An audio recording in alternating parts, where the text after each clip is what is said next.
जय हिंद, वंदे मातरम। स्वागत है आप सभी का फ्री एग्जाम जो यूट्यूब चैनल पर। दोस्तों, अगर आप बिहार पुलिस परीक्षा 2025 देने वाले हैं तो ये वीडियो आपके लिए अति महत्वपूर्ण होने वाली है, जिसमें हमने केवल वही प्रश्न शामिल किया है जो प्रीवियस ईयर में कई बार पूछे गए हैं। तो आपको सेशन में अंत तक बने रहना है, सभी प्रश्नों को पूरे ध्यान से देखना है। निश्चित ही यहां से प्रश्न बनेगा आपके एग्जाम में। तो चलिए सेशन को प्रारंभ करते हैं और पहला शानदार प्रश्न देखते हैं। सही उत्तर अगर आपको पता है तो कमेंट जरूर करते रहें। भारत में दास प्रथा कब अवैध घोषित किया गया? 1843 में, 1853 में, 1863 में या फिर 1873 में? तो याद रखेंगे, भारत ने दास प्रथा 1843 में अवैध घोषित किया गया। तो इसका सही उत्तर हो जाएगा फर्स्ट ऑप्शन 1843। याद रखना है। दूसरा प्रश्न है, भारत का प्रथम गवर्नर जनरल कौन था? Warren Hastings, Cornwallis, William Bentinck या फिर केनिंग? तो सही उत्तर हो जाएगा विलियम बेटिंग था। कौन? तो भारत का प्रथम गवर्नर जनरल था विलियम बेटिंग। याद रखना है। तीसरा प्रश्न है, शाहजहां के काल में कौन यूरोपीय यात्री भारत आया? हॉकिंस, टॉमस रो, मांसरेट या फिर पीटर मुंडी? तो शाहजहां के काल में कौन यूरोपीय यात्री भारत आया? तो राइट आंसर इसका हो जाएगा पीटर मुंडी। शाहजहां के काल में कौन यूरोपीय यात्री भारत आया? तो सही उत्तर होगा पीटर मुंडी। चौथा प्रश्न है, किस मुगल बादशाह को जिंदा पीर कहा जाता है? अकबर, औरंगजेब, शाहजहां या फिर जहांगीर? तो किस मुगल बादशाह को जिंदा पीर कहा जाता है? अकबर, औरंगजेब, शाहजहां या फिर जहांगीर? तो इसका राइट आंसर हो जाएगा, क्या होगा? तो औरंगजेब। क्या? तो किस मुगल बादशाह को जिंदा पीर कहा जाता है? तो औरंगजेब इसका राइट आंसर होगा। और जिन प्यारे दोस्तों ने अब तक वीडियो को लाइक नहीं किया है, निवेदन है आप सभी से जल्दी से वीडियो को लाइक कर दीजिए और चैनल को सब्सक्राइब करके हमारे साथ जुड़ जाएं। विश्वास रखिए, अगर आप डेली हमारे साथ जुड़ते हैं तो एग्जाम में एक भी प्रश्न यहाँ से बाहर नहीं होगा। बस आपको पूरा कंसंट्रेशन बना करके रखना है अंत तक। किसी सजीव के रहने के परिवेश को क्या कहते हैं? किसी सजीव के रहने के परिवेश को क्या कहते हैं? अनुकूलन, अजैव घटक, आवास या फिर इनमें से कोई नहीं? तो किसी सजीव के रहने के परिवेश को क्या कहते हैं? तो सही उत्तर होगा आवास कहते हैं। वह अजैव कारक कौन है जिसके परिणाम स्वरूप भंडारण हानि होती है? जीवाणु, कृंतक, नमी या फिर विषाणु? तो इसका सही उत्तर होगा नमी। क्या हो जाएगा? तो राइट आंसर नमी होगा। अंतःस्रावी ग्रंथियों को क्या कहा जाता है? यकृत ग्रंथि, अवट्टु ग्रंथि, वाहिनी विहीन ग्रंथि या फिर उपरोक्त में से दोनों? तो अंतःस्रावी ग्रंथियों को क्या कहा जाता है बताना है आपको। अगर सही उत्तर पता है तो कमेंट में कंजूसी बिल्कुल भी ना करें। अगर आप कमेंट करते हैं तो निश्चित ही प्रश्न याद होंगे आपको। अंतःस्रावी ग्रंथियों को क्या कहा जाता है? सही उत्तर इसका होगा वाहिनी वृत्त ग्रंथि। क्या? तो वाहिनी विहीन ग्रंथि कहा जाता है। अंतःस्रावी ग्रंथि को कहा जाता है वाहिनीहीन ग्रंथि। आठवां प्रश्न है, भारतीय संविधान के अनुसार देश का प्रथम नागरिक कौन होता है? राष्ट्रपति, लोकसभा अध्यक्ष, उपराष्ट्रपति या फिर प्रधानमंत्री? तो भारतीय संविधान के अनुसार देश का प्रथम नागरिक कौन है? राइट आंसर होगा राष्ट्रपति। क्या हो जाएगा? तो भारतीय संविधान के अनुसार देश का प्रथम नागरिक कौन है? तो सही उत्तर होगा राष्ट्रपति। निम्नलिखित में से किस विकल्प का माध्यम दृष्टिगत रूप से सघन होता है? हवा, बेंजीन, कार्बोहाइड्रेट या फिर वसा? तो निम्नलिखित में से किस विकल्प का माध्यम दृष्टिगत रूप से सघन होता है? तो राइट आंसर इसका हो जाएगा बेंजीन। क्या होगा? तो निम्नलिखित में से किस विकल्प का माध्यम दृष्टिगत रूप से सघन होता है? तो बेंजीन। याद रखेंगे। डायलिसिस की प्रक्रिया किससे संबंधित है? जिगर, पेट, गुर्दा या फिर घुटना? आसान है, सभी को उत्तर पता है। राइट आंसर होगा गुर्दा से संबंधित है डायलिसिस की प्रक्रिया। अगला है, सौर कुकर के अंदर का रंग कैसा होता है? भूरा, काला, नीला या फिर लाल? तो सौर कुकर के अंदर का रंग कैसा होता है? तो काला होता है। कई बार ये प्रश्न रिपीट हुआ है, याद करके रखना है। सौर कुकर के अंदर का रंग कैसा होता है? तो काला होता है। राजाजी राष्ट्रीय उद्यान कहाँ स्थित है? उत्तर प्रदेश, बिहार, उत्तराखंड या फिर तमिलनाडु? तो राजाजी राष्ट्रीय उद्यान कहाँ स्थित है? राइट आंसर होगा उत्तराखंड में। कहाँ पर? तो राजाजी राष्ट्रीय उद्यान स्थित है उत्तराखंड में। राजाजी राष्ट्रीय उद्यान कहाँ स्थित है? तो उत्तराखंड इसका सही उत्तर होगा।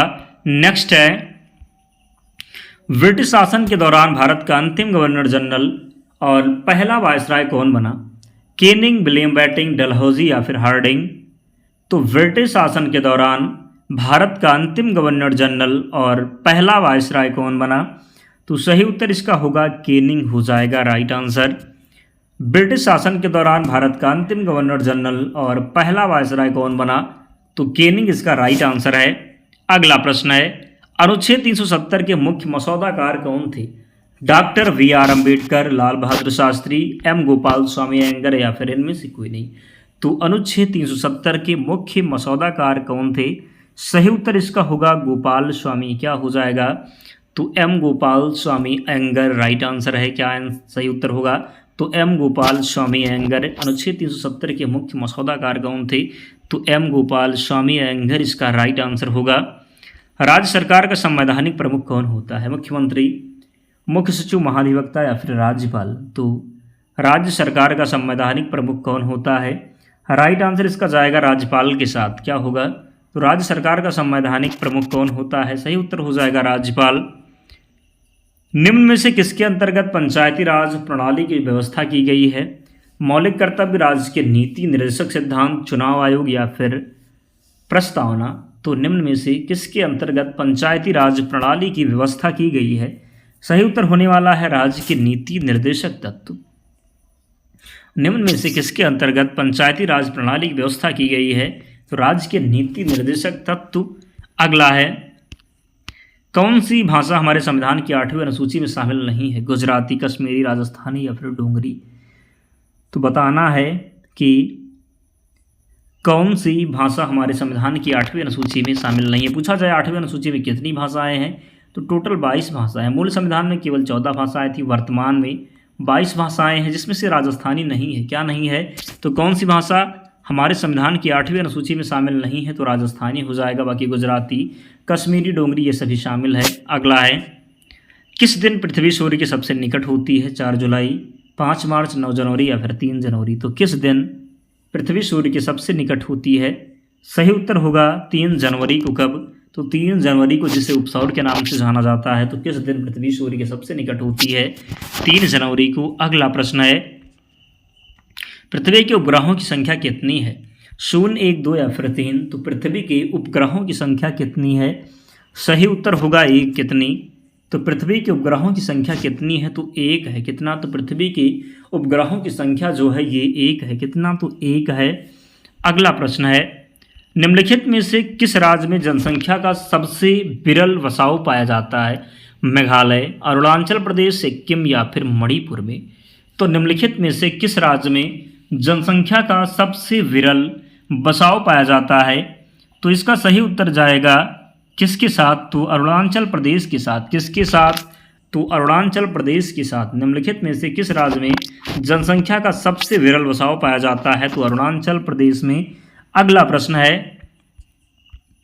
तक्षशिला का प्राचीन शहर किन नदियों के बीच स्थित है? रावी और व्यास, चिनाब और रावी, सिंधु और झेलम या फिर झेलम और रावी? तो तक्षशिला का प्राचीन शहर किन नदियों के बीच स्थित है? सही उत्तर इसका होगा सिंधु और झेलम। तक्षशिला का प्राचीन शहर किन नदियों के बीच स्थित है? तो सिंधु और झेलम इसका राइट आंसर होगा।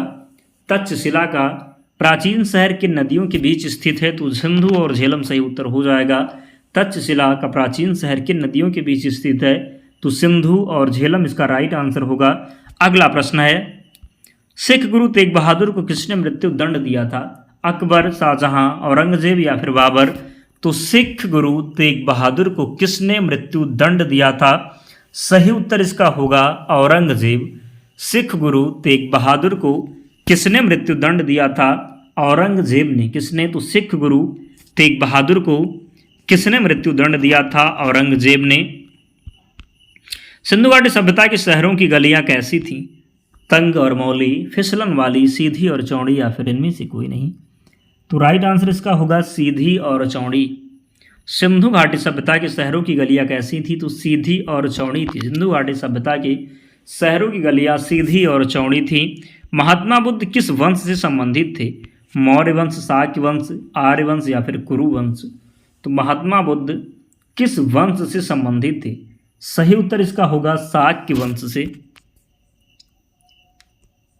महात्मा बुद्ध किस वंश से संबंधित थे? तो शाक्य वंश से संबंधित थे महात्मा बुद्ध। किससे संबंधित थे? तो शाक्य वंश से संबंधित थे महात्मा बुद्ध। अगला प्रश्न है, तख्त ए अकबरी नामक मंच जहां पर अकबर का सम्राट के रूप में राज्याभिषेक किया गया था, किस राज्य में स्थित है? पंजाब, उत्तर प्रदेश, हरियाणा या फिर महाराष्ट्र? तो तख्त ए अकबरी नामक मंच जहां पर अकबर का सम्राट के रूप में राज्याभिषेक किया गया था, किस राज्य में स्थित है? तो सही उत्तर इसका जाएगा किसके साथ? तो पंजाब के साथ। क्या होगा? तो तख्त ए अकबरी नामक मंच जहां पर अकबर का सम्राट के रूप में राज्याभिषेक किया गया था, किस राज्य में है? तो पंजाब में। किस राज्य में? तो पंजाब में। अगला प्रश्न है, गदर पार्टी की स्थापना कब और कहां की गई थी? 1913 अमेरिका में, 1917 इंग्लैंड में, 1917 अमेरिका में या फिर 1913 इंग्लैंड में? तो राइट आंसर इसका होगा 1913 अमेरिका में। किसने की थी गदर पार्टी की स्थापना? तो लाला हरदयाल। किसने? तो लाला हरदयाल और सोहन सिंह भाखना के द्वारा गदर पार्टी की स्थापना 1913 में अमेरिका के सैन फ्रांसिस्को में की गई थी। अगला है, निम्न में से कौन सा विश्व का सबसे बड़ा उष्ण मरुस्थल है? अटाकामा मरुस्थल, थार मरुस्थल, सहारा मरुस्थल या फिर गोबी मरुस्थल? तो निम्न में से कौन सा विश्व का सबसे बड़ा उष्ण मरुस्थल है? राइट आंसर इसका होगा क्या? तो निम्न में से कौन सा विश्व का सबसे बड़ा उष्ण मरुस्थल है? राइट आंसर इसका हो जाएगा क्या? तो सहारा मरुस्थल सही उत्तर होगा। अगला है, निम्न में से कौन सा असम में स्थित नहीं है? हिमिस राष्ट्रीय उद्यान, काजीरंगा राष्ट्रीय उद्यान, नामेरी राष्ट्रीय उद्यान या फिर इनमें से कोई नहीं? तो निम्न में से कौन सा असम में स्थित नहीं है? राइट आंसर इसका होगा हेमिस राष्ट्रीय उद्यान। क्या हो जाएगा? तो निम्न में से कौन असम में स्थित नहीं है? हेमिस राष्ट्रीय उद्यान इसका सही उत्तर होगा। निम्न में से कौन असम में स्थित नहीं है? तो हेमिस राष्ट्रीय उद्यान राइट है। 29 नंबर प्रश्न है, भारत में कितने जैव विविधता हॉटस्पॉट मौजूद हैं? 4, 5, 6 या फिर 7? सही उत्तर होगा 4। सेकंड लास्ट प्रश्न है, तो जिन्होंने वीडियो को लाइक नहीं किया है निवेदन है जल्दी से लाइक कर दीजिए। और अंतिम प्रश्न देखते हैं, दक्कन के पत्थर के अधिकांश हिस्से में किस प्रकार की मिट्टी पाई जाती है? पीली मिट्टी, लाल मिट्टी, काली मिट्टी या फिर भूरी मिट्टी? तो दक्कन की पत्थर के अधिकांश हिस्से में किस प्रकार की मिट्टी पाई जाती है? दक्कन के पत्थर के अधिकांश हिस्से में किस प्रकार की मिट्टी पाई जाती है? तो राइट आंसर इसका होगा काली मिट्टी।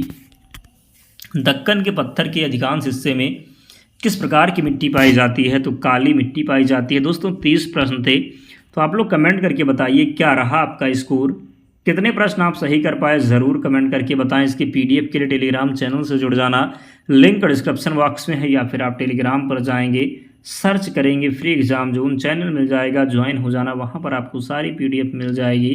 तो मिलते हैं नेक्स्ट वीडियो में, तब तक पढ़ते रहिए, ध्यान रखिए अपना, स्वस्थ और सुरक्षित रहिए। जय हिंद।